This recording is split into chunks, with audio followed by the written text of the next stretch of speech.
watching and being part of our world and taking care of other people, helping them. That's what the foundation was designed to do.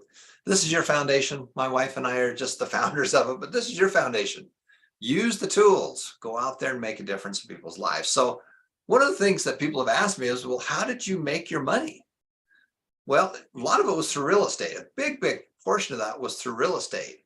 As you know, my wife and I have put 3 million US dollars into the foundation, and a big chunk of that came from real estate. And I'm going to show you one of the first properties we did 39 years ago. This was right after my wife and I got married.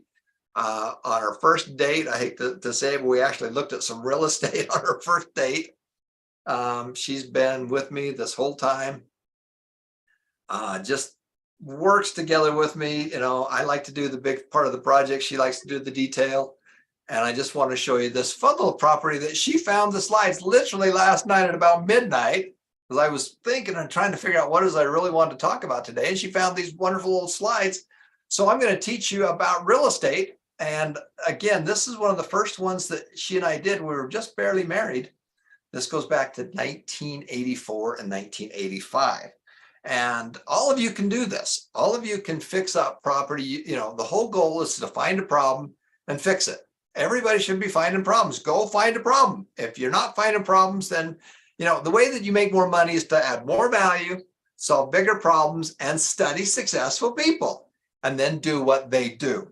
So this is the property I want to show you. Now, this is not the actual property. This is the property across the street. So one of the things we always talk about is to buy the worst property in the best neighborhood. Interesting. So you people buy neighborhoods. People buy neighborhoods. Now, the situation of this property was, first of all, I ran my own ads. I'd run my own ads. I had my own small billboards. I'd have one in the newspaper. This dates me all the way back to newspaper, but you got to let people know that you are interested in buying properties and fixing them up. So my ad says, I buy properties, all types, any condition. And then my phone number on it. And I ran that ad consistently, always, all the time. And I would get phone calls. So you can go out there and start calling, which is part of what you got to do. But really, if you can get somebody to call you and it fits your criteria, that's what you're looking for. And the situation of this property was that there was a lady that got a divorce, and part of the divorce decree is that she got to keep the house and he got the kids. Well, this is what they did to that property. This is the house right here. And you can see that they've just wrecked it. It was a nice house in a very good neighborhood, and they just wrecked this property. And you'll see over on the left-hand side there, you'll see this is a dump truck. And we actually hauled 22 loads of junk, and with the yard and everything else, to the dump. It was that bad. And nobody wanted this property. The mayor actually visited with us and thanked us for buying this property and fixing it up. And I got a killer deal on it. The deal that I got on it was that I basically wrote an offer, got it accepted. And the offer was that I was going to buy it. And you're going to laugh. Remember, this is 40 years ago. This whole house was, I think, $13,000.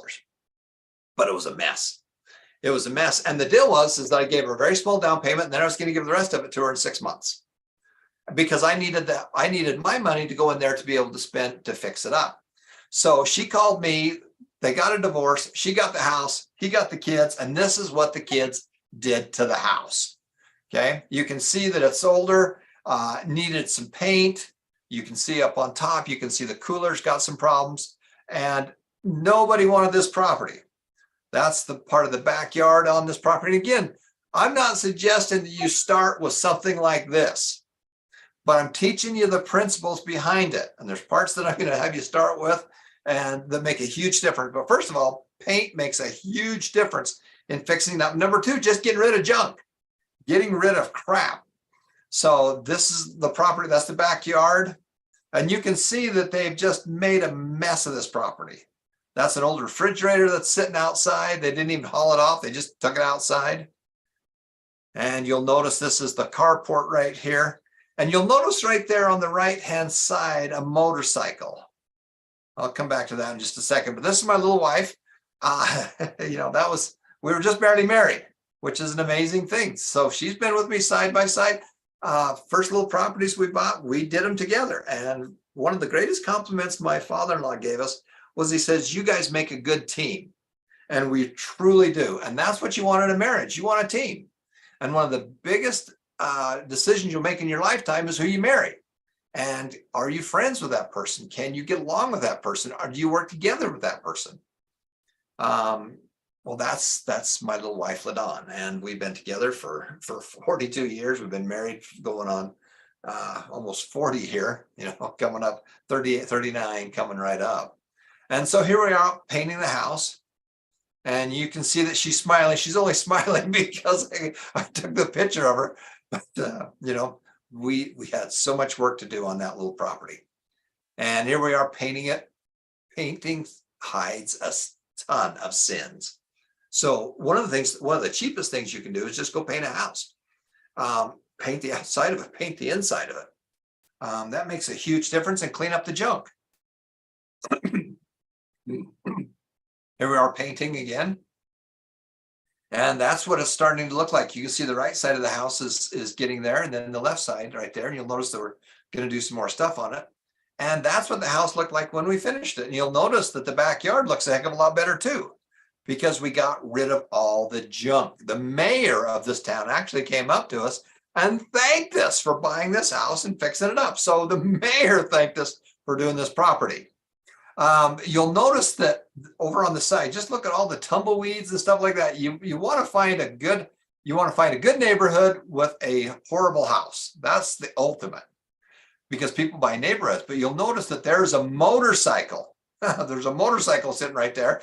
And the dad lived there, and they made a racetrack in the backyard. So what do you think the neighbors thought about these kids driving their motorcycles in the backyard? And this is a very big property. You'll notice the house behind it is a nice big house. And I'm sure the neighbors enjoyed having these kids riding their motorcycles. There's their jump that they made right there. And you can see it's just kind of a mess. So, and again, I don't suggest you go this far on your first couple properties, but I'm going to show you the before and afters. And so we actually rented some equipment, came in there, we ripped up all, it's not hard to get people to come do stuff for you. We ripped up the old stuff. We leveled it all off. And now people could say, hey, I can see what I can do with this backyard. Before that, they saw all the junk and they couldn't see it. So they just kind of walked away from it. The roofing needs some help. So this is one of my friends, Steve and Mark Comer, both came and helped me on this project. And here we are fixing up that project. The inside of the project. When you go into a property, you're looking for some clues. First of all, for me, I like to find stuff that nobody else wants to touch, because you can just make some killer deals on that. But the husband and the kids just stopped paying the utilities. So they shut the utilities off, and they had all this crap in the house. And you can see the walls in there are kind of a bright red. And that just isn't going to cut it. They left the clothes in there. Finally, we got them to come take their clothes and get rid of all their clothes. In the basement, there were multiple pairs of refrigerators, actually washers and dryers, that when the old one broke, they just moved it. And they didn't take it outside. They didn't get rid of it. They just moved it and put a new one in. Also, you know how on a dryer you need to hook up a vent so that the lint and all that stuff can come up and go outside. There's an exhaust. They didn't have one. And so as they were running the dryers and stuff like that, all this extra lint and stuff got around there in the house, and it was just making a mess. And we hauled off truckloads and truckloads of crap. And you'll notice that there were some problems with the ceiling. I like to find stuff like this because I can fix it. It's fixable. It's not that hard to do. And there I am painting, and you can see that's the young me right there, just barely married. I was very young, probably 25 years of age. I think I was about 25 right there, 25, 26. We are painting, and this is my, that's my little paint roller right there. You just dump the paint right in it. And I did the big stuff. My wife did the detail. That's kind of how we did it. And then one of the things when you walk in the house, I look for this stuff. Now, 99% of the people would walk in and walk right out. Like, place is a dump. Yes, it is. But the bones are good. The neighborhood's good. And this was in one of the bedrooms right here. You'll notice that nice shag carpeting. And I was looking at that.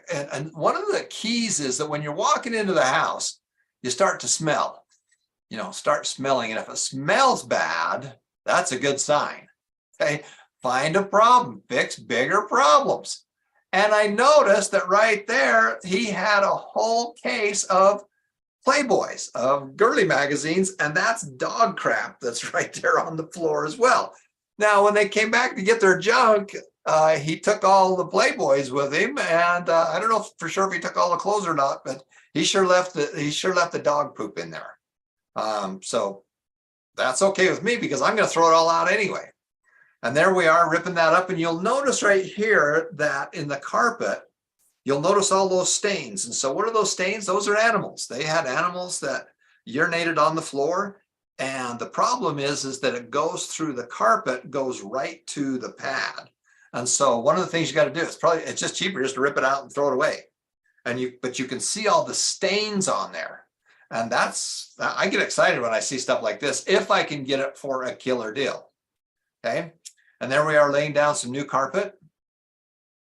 And you can see that now that room is a nice, pretty room with some brand new carpet in it. Bathrooms. When you're fixing up properties, bathrooms are the key.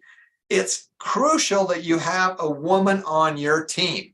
Man, you think that you control the world. Well, you don't. You don't. The women control the world. And we want you to have a woman on your team. Now, one of the problems is that men would come in there and they would like something. Like, if I was to build a house and design a house, it would be black lacquer and glass. I just love that combination. But my wife doesn't. And so I can either love my wife or I can love this other stuff. Women, they pretty much control. If they don't like the house, they're not going to buy it. And I've had people that walked in and they saw something and the woman didn't like something and they just walked out. It wasn't appropriate for them. So one of the first things you got to do is you got to go fix the things that are bad and make them neutral. For example, I showed you the color of that bedroom was kind of a red, orange.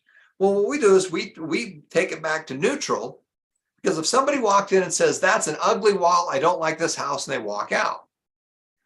Where I go in is I go in and I make it neutral, and then they walk in and they say, hey, I would like to make that wall green. Well, good. After you buy it, you can paint that thing green.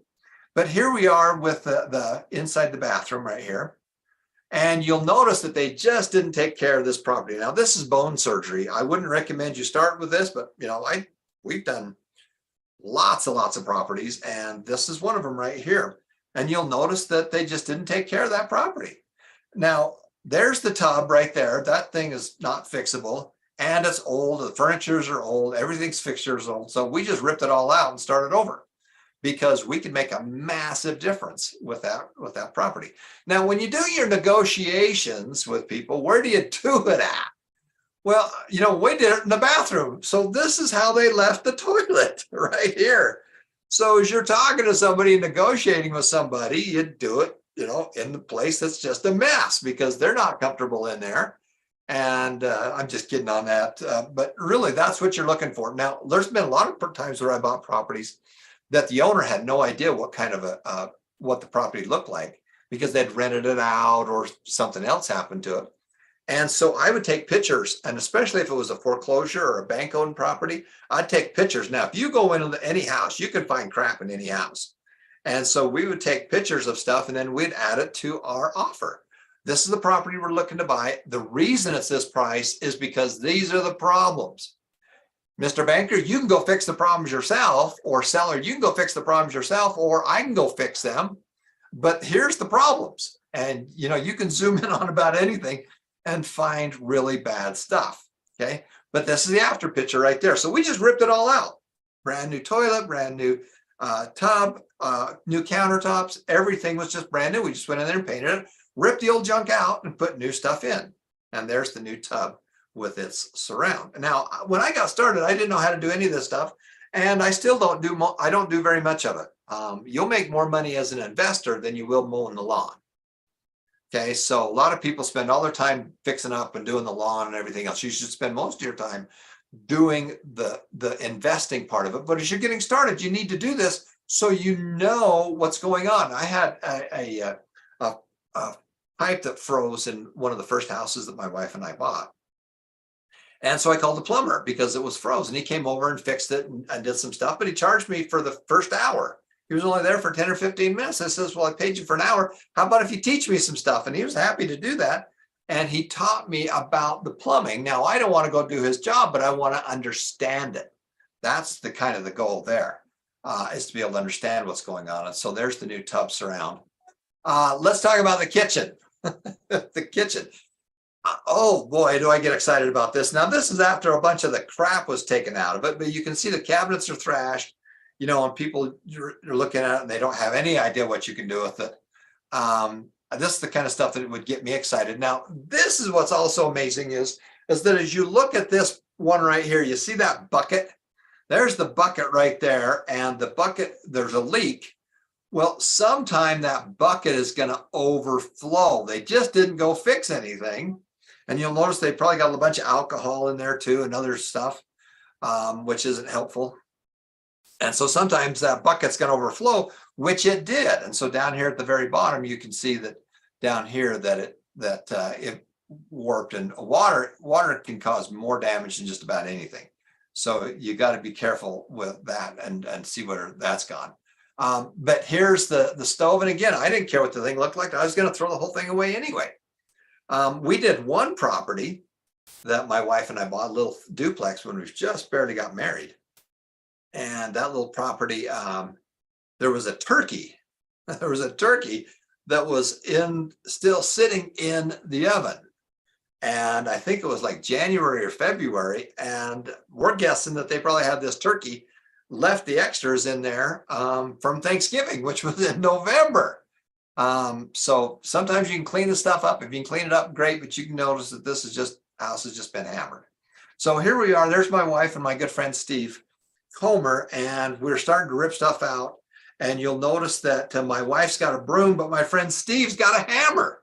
Well, why has he got a hammer? Well, because there's cockroaches all over the place, and he's smashing up all these cockroaches and stuff like that. And again, 99% of the people won't touch this. That's what I like. I like it when nobody else will touch stuff. There we are, ripping up the old part of the floor. There I am putting the new subfloor in, and you'll notice that I do have hair back then, but that was 39 years ago. Putting the new subfloor in, laying down the piece. And again, you can hire other people to do this, to do all that. There's my cute little wife right here. Wallpaper was the thing, and so we came in and wallpapered the property, measured off, and we just ripped everything out, measured off, and we put new wallpaper in, measuring in the cabinets. Here we are putting the cabinets up and in to where they're going to go. And here's the finished product right here. So we just made a huge dent on the thing. We took the measurements of the size of the kitchen into it was kind of like a Lowe's big place that does construction, and they just measured it out, and they came back with what would fit in there, and they just designed it out for us, which was really pretty cool. And that's what it looks like afterwards right there. So that's the kitchen. Nice, beautiful home. So here's the before and afters. That's what it looked like when you pulled up to the street. The curb appeal. People would just keep driving away. I didn't want to drive. That was great. 22 truckloads of crap we took out of that property. That's what it looked like afterwards. Now, oh, it's a nice little house. All the crap's out of the front of it. All the weeds and everything are gone. So now I can imagine what I can do with that property. This is what that house looks like today. I went onto Google Earth, and this is that property. Now, I haven't seen that property since we fixed it up back in 1985. Now, the reason I'm showing you this is because I want you to see that we've been doing this for a long time, and you're going to progress. You know, you're going to start painting the house. You can do all that stuff, and eventually you're never going to look at them. You're going to have somebody else bring the deals to you, and you're going to finance it. But this is the picture from above, and you can see there's the house right there. They built this nice, you can see how big the lot was because they built this nice big old building on the back of what they do with that property. But you can see that's the size of the lot. It was nice and big. The before pictures, we just cleaned it up. And then of course, down the basement, junk, junk, junk. This is the after picture of that. There's the bathroom. There's the before picture. There's that famous toilet again. And of course, this is the after picture. Looks pretty good. There's the kitchen before. Really a mess. And there's the kitchen afterwards. Now, that is all good, but really, this is my wife and I, and you can see we're just young kids. We started doing this stuff in our early 20s. And my dad taught me about real estate. I was helping to fix up this little house that was next door to us.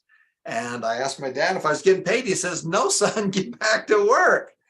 And he could see that wasn't quite the answer I was looking for. A little later, I got the gumption to ask him again, "Are you sure I can't get paid for doing this?" And he goes, "No, son, we bought this property so that we'd have some extra money to send you kids to college." Well, I was just a young guy. I didn't really care about college at that point.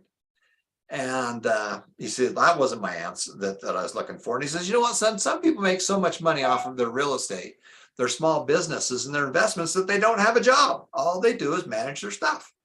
And so this is my little wife and I back in 1985. We've been together for, since we started dating, for 42 years. This is a check we made. And this is right here. That's a check.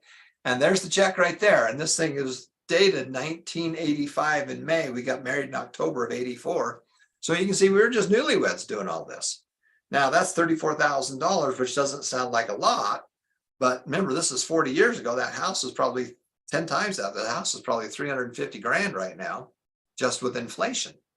And we made a lot of money on that property when we were getting started. Then we took that money and did it again and again and again and again and again. But I was just in my early 20s when my wife and I started doing that. So that's that property that we have right here that I wanted to be able to show you.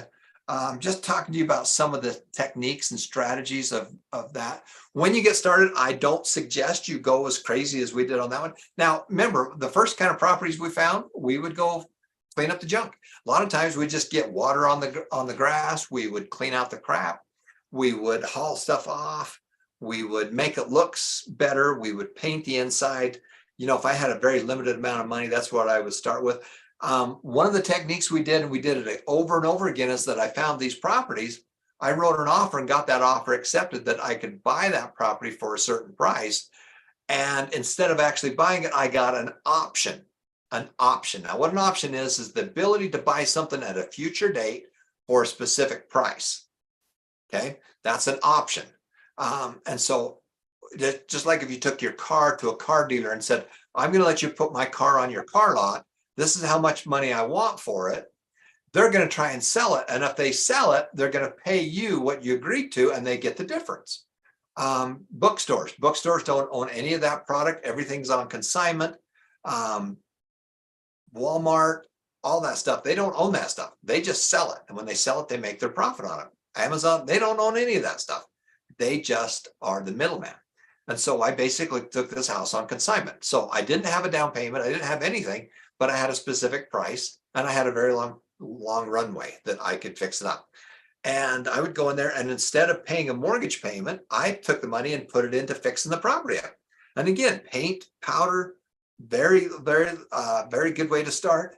That property you're seeing was not the first deal that we ever did.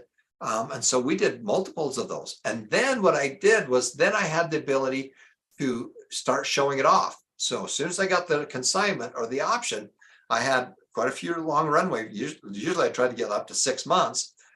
Usually it would be 3 months with a 3-month rollover. So I'd have plenty of time. As soon as I got that signed, I would go in there and start fixing it up, and I'd start advertising it for sale. Now, one of the other things you want to do is you want to have a whole farm. You want to have a whole group of people that are interested in your properties. And that's what we did. So we had ready buyers that were interested. When we found a good deal, we'd go fix it up. And then we had people who were already interested in it. So I already had people who were interested in buying it. And then we'd go do the fix up. I only spent a few $1,000s in fixing it up. And then we'd turn around and sell it. And when we did, They would come in, they would write the offer. We'd take all the paperwork, the legal work to the title company or to the attorney, and they would do the legal work. And then we would make the difference on the properties.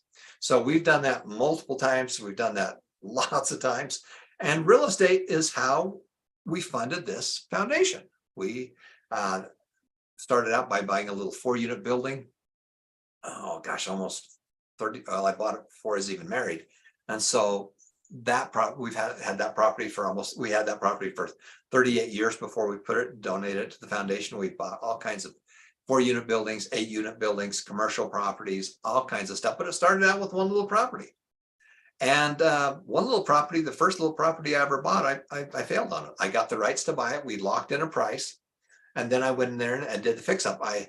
You're going to laugh at these prices, but just add a zero to it. It's the percentages that's important.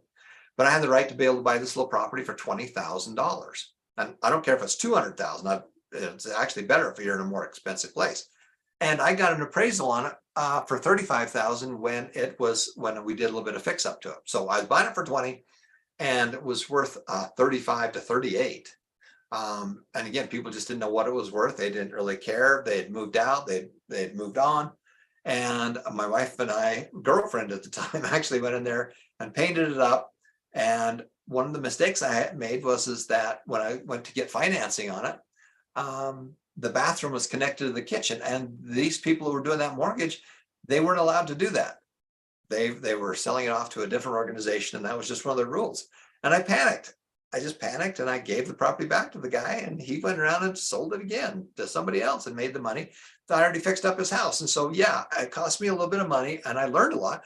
Today, there's about 20 different things I could do. And one of the dumb things I did not do is I did not go ask some of my friends that were investors what to do, because we could brainstorm. There's a ton of stuff that we could have done. But I panicked, and I gave it back to him, and he got a cleaned up little house, and I got a lesson out of it.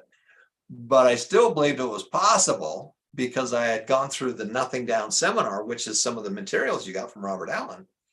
And I believed it was possible. And so I did another deal, and we did really well on it. And that property is in the book called The Road to Wealth. And then I started buying little fourplexes and houses and flipping them and doing it again and again and again and again and again. And that's where we came up with a big chunk of money for the foundation. So one of the things I want you to do, Ethan, if you'll jump in there and take us to the foundation site, there's some wonderful classes that wonderful people that are legends that have helped us make a huge difference. And so when you come in, after you've logged in, I want you to go over to courses, and then you can click on number 2, which is the all video courses. And you'll notice that we've also got a cheat sheet where you can go down to the money courses. So let's go down to the money courses. And you can see that there's all kinds of wonderful things. Let's click on the second one, which is money courses. And you'll notice that the Money Made Easy stuff and stuff is right there. Let's keep going down, Ethan. Let's go back up to the very top, and I'm just going to show them the shortcut. Let's go back to the top and click on money courses again. And this time I want you to go down to make more money with real estate. There you go. And so there's the course right there called The Road to Wealth. This is a true story about how Robert Allen and myself went to an unemployment line in St. Louis, Missouri, and we took people out of an unemployment line and taught them how to buy real estate. And it's the true story of what we did, how we did it, and what we taught them. And I was their coach.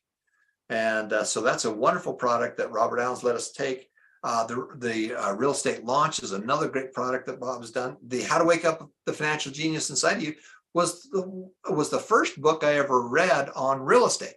And when I was attending school up in Rexburg, Idaho, the little apartment complex I lived in, a guy was up there playing ping pong with some of the students. And for some reason I had to go in the office. So I walked in the office, and there was a case of books. He had brought all these books to give away. Now, he didn't have to do that, but he did. He wrote this book. And his name was Mark Harrelson. And if you click on it, let's show them that book if you can. This is a wonderful book. It was easy to read, easy to understand. And he just gave these books away. And so this is the Financial Genius book. Keep scrolling all the way down. You'll notice that he made it very simple, very easy to understand. There's all kinds of different drawings in here and stuff like that. And that was one of my first exposures to a system. My dad taught me about property, but there wasn't really as much of a system. And so that's the system that he used. And that's a wonderful book. And I reached out to him and he says, sure, I'd love to give that away, because great people give away and help other people. So that's our real estate section. I want you to go through those classes.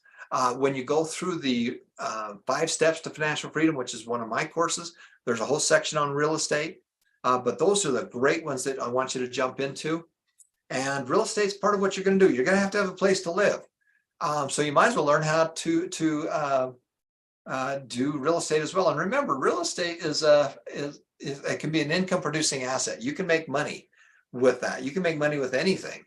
You just need to find a problem and solve it. Find a problem, solve it, add more value. That's all we've done. So good luck with all that. Happy to go into some more details on those in the future.